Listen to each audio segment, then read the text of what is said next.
Hi guys, this is an update to the project I had modifying the control of this Juki sewing machine. The rubber bands which I used to as a tensioner is now needed replacement.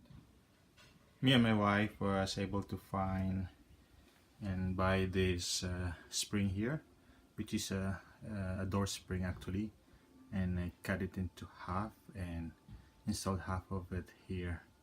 It's doing fine, and let me show you the performance now. Okay. Stop now.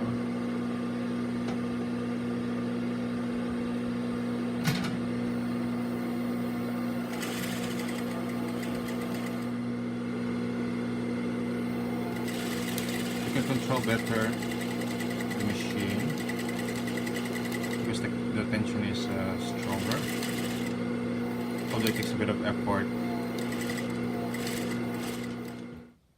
Then we managed to find this spring which is used in the brake and I think clutch of a motorcycle, probably more on the brake.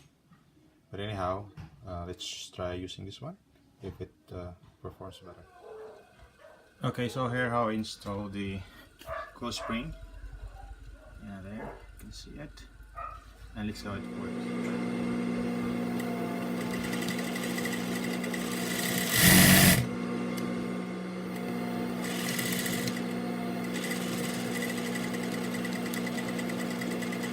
Yeah, I can go really slow.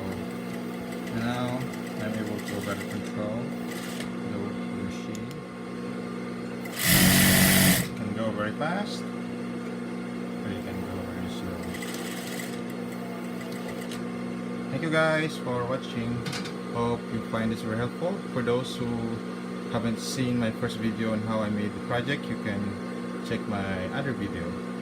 Thank you and bye bye.